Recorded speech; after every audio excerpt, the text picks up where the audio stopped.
আমরা যারা computer user রয়েছি, আমরা প্রায় মানুষই জানি না যে একটা সফটওয়্যারকে ইনস্টল করার পর কিভাবে খুব সহজে আমরা আনইনস্টল করতে পারি। আজকের ভিডিওটি দেখার মাধ্যমে আপনারা সহজেই যেকোনো সফটওয়্যারকে আপনারা সহজেই আনইনস্টল করতে পারবেন।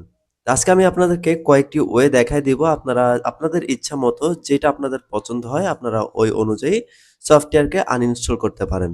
তো চলুন ফিরে আসতেছি একটি ইন্ট্রোর পরে।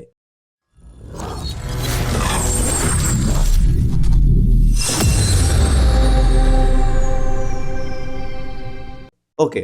ফার্স্ট অফ অল আমরা যদি কোনো সফটওয়্যারকে আনইনস্টল করতে যাই, তো সেক্ষেত্রে আমরা এখানে আমাদের যে সার্চ বক্স রয়েছে, আমরা সার্চ বক্সে এসে সার্চ করব কন্ট্রোল প্যানেল। দেন আপনাদের সামনে এরকম ইন্টারফেস চলে আসবে। আপনারা এখানে এন্টার ক্লিক করবেন। আমি কন্ট্রোল প্যানেলে ক্লিক করার পর এখানে দেখবেন এরকম। তো এখানে আপনারা নিচে চলে আসবেন, প্রোগ্রামসে চলে আসবেন। দেন এখান থেকে আনইনস্টল এ প্রোগ্রামে ক্লিক করবেন। তো আমি আনইনস্টল এ প্রোগ্রামে ক্লিক করলাম। দেন আনইনস্টল এ প্রোগ্রামে ক্লিক করার পর আপনার এখানে আপনার সকল প্রোগ্রাম যেগুলো আপনার কম্পিউটারে ইনস্টল রয়েছে, আপনার এখানে সবগুলা শো করবে। আপনি যে সফটওয়্যারটিকে আপনি আনইনস্টল করতে চাচ্ছেন, ওই সফটওয়্যারটির উপরে ডাবল ক্লিক করবেন। আমি একটু জুম ইন করতেছি আপনাদের সুবিধার্থে। তো দেখেন আমি যে ক্যাপকাট নামক যে সফটওয়্যারটি রয়েছে, আমি এটিকে আনইনস্টল করব। তো আমি এটার উপরে সিম্পলি ডাবল ক্লিক করলাম। দেন আমার এখানে বলতেছে uninstall or change an application. আমি কি এটা আনইনস্টল করতে চাচ্ছি কিনা আমাকে একটু কনফার্ম করতে বলতেছে। তো আমি যদি কনফার্ম হই তাহলে আমি ইয়েস এ ক্লিক করব।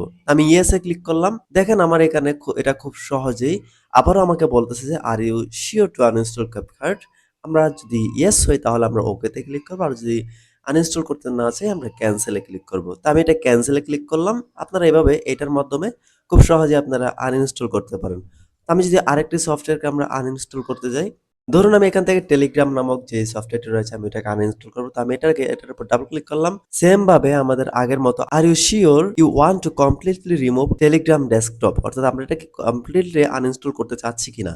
যদি হ্যাঁ হয় আমরা ইয়েস এ ক্লিক করব। তাহলে আমরা একটা ওয়ে দেখলাম। দেন সেকেন্ডলি হচ্ছে আমরা এখানে স্টার্ট মেনুতে চলে আসবো। দেন এখানে সেটিংস নামক যে অপশনটি রয়েছে, আমরা সেটিংস এর উপর ক্লিক করার পর আমাদের সামনে এরকম একটি ইন্টারফেস চলে আসবে। তো আপনারা এখানে আসার পর এখানে দেখবেন অ্যাপস নামে একটা অপশন পাবেন। এখানে রয়েছে আনইনস্টল ডিফল্টস। আপনারা এখানে এটার উপর ক্লিক করে দিবেন। এটার উপরে ক্লিক করার পর আপনার এখানে আপনাদের কম্পিউটার যতগুলা অ্যাপস বা সফটওয়্যার আপনাদের এখানে ইনস্টল করা আছে এখানে শো করবে। আপনারা যে অ্যাপস বা সফটওয়্যারটিকে আপনারা আনইনস্টল করতে চাচ্ছেন, আপনারা ওইটির উপরে মাউস ডাবল এখানে ক্লিক করবেন। এক ক্লিক করলে হবে। দেন এখানে আনইনস্টল নামে একটি লেখা পাবেন। এখানে সিম্পলি আনইনস্টল এ ক্লিক করবেন, আনইনস্টল এ ক্লিক করবেন। তো আমার একটু প্রিপেয়ারিং হবে আনইনস্টল করার জন্য। একটু ওয়েট করবেন। ওকে, এরপর আপনাদের সামনে পারমিশন খুঁজবে। হয়তো আমার এটা শো করবে না যেহেতু পারমিশনের বিষয়। তো আমি এখানে ইয়েস ক্লিক করবেন। যদি পারমিশন খুঁজে ইয়েস ক্লিক করবেন। তো আমি একটু যদি রিফ্রেশ দিই, আমার এটা দেখেন খুব সহজেই আনইনস্টল হয়ে গেল। আরেকটু ওয়ে আছে, সেটা হচ্ছে আমরা একটা সফটওয়্যারের মাধ্যমে আনইনস্টল করতে পারি। সেটা হচ্ছে রিভো আনইনস্টলার। আমি যদি একটু দেখাই আপনাদেরকে, রিভো আনইনস্টলার দিয়ে আমরা খুব সহজেই যেকোনো সফটওয়্যার আমাদের কম্পিউটার থেকে আনইনস্টল করতে পারি। তো আমি রিভো আনইনস্টল আপনারা ইনস্টল করে নিবেন। কিভাবে রিভো আনইনস্টলার আপনারা ইনস্টল করবেন আমি আরেকটি ভিডিওতে আপনাদেরকে বলে দিব। তো আমি রিভো আনইনস্টলারে ডাবল ক্লিক করলাম। দেন ওপেন করার জন্য আপনারা ইয়েস এ ক্লিক করবেন। দেন ইয়েস এ ক্লিক করার পর আপনাদের সামনে এরকম ইন্টারফেস চলে আসবে। ওকে, আমি এটাতে ক্লোজ করে দিচ্ছি। দেন আপনারা যে সফটওয়্যারটি আপনারা আনইনস্টল করবেন ওই সফটওয়্যারটির উপর ডাবল ক্লিক করবেন। দেন আপনারা এখানে দেখেন আমার এখানে যদি রিভো আনইনস্টল দিয়ে আমরা আনইনস্টল করি, আমার এখানে আমার ক্যাপকাটটা হচ্ছে প্রায় ১.৫ জিবির মতো। দেন আমার লোকেশন কোথায় আছে সবগুলো এখানে শো করতেছে। তো আমি এখানে কন্টিনিউতে ক্লিক করব। দেন কন্টিনিউতে ক্লিক করার পর আমার এখানে একটু প্রিপেয়ারিং নেবে। ওকে, আমাদের কাছে আরেকটু পারমিশন চাচ্ছে, তো আমরা ওকে তে ক্লিক করলাম। দেন একটু আনইনস্টল হবে। দেন আপনি এখানে কমপ্লিট এ ক্লিক করবেন। আপনার এখানে এখানে স্ক্যান করার একটা ওয়ে আছে যে আপনার এটা যদি কোথাও লিংক করা থাকে, এটার কোনো ভার্সন কোনো কিছু যদি অন্য কোনো আপনার লোকেশনে লিংক করা থাকে, তো সেক্ষেত্রে আপনি স্ক্যান করে ওই জায়গা থেকে এটা ডিলিট করতে পারবেন। তো আমি এখানে সেভ, মডারেট, অ্যাডভান্স আছে, তো আমরা অ্যাডভান্সড এ ক্লিক করব। দেন স্ক্যান এ ক্লিক করব। একটু টাইম নেবে। দেখেন আমাদের এখানে আমাদের স্ক্যান করার পর আমার এখানে আমার সফটওয়্যারটি কোথায় কোথায় ছিল, কোন লোকেশনে ছিল সবগুলো এখানে শো করতেছে। আমরা সিলেক্ট অল এ ক্লিক করব। দেন আমরা ডিলিট এ ক্লিক করব। দেন ইয়েস এ ক্লিক করব। আমার এগুলা ডিলিট হয়ে যাবে।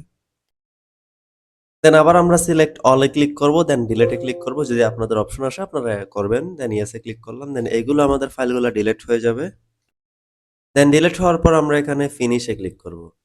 তো এভাবে আমরা খুব সহজেই যেকোনো সফটওয়্যারকে আমাদের কম্পিউটার থেকে সহজেই আনইনস্টল করতে পারি। তবে আপনারা যেকোনো সফটওয়্যার আমার সাজেশন থাকবে, আনইনস্টল করার পর অবশ্যই আপনাদের কম্পিউটারটা একটি রিস্টার্ট দিবেন। রিস্টার্ট দিলে আপনার কম্পিউটারের জন্যই ভালো হয়। অনেকে আমাদের রিস্টার্ট খোঁজে বিভিন্ন সফটওয়্যার আনইনস্টল করার জন্য।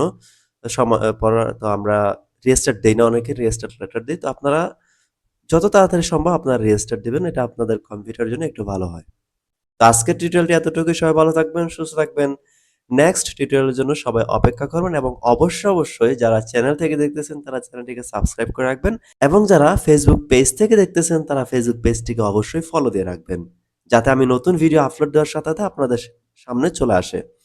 তো সবাই ভালো থাকবেন। আসসালামু আলাইকুম।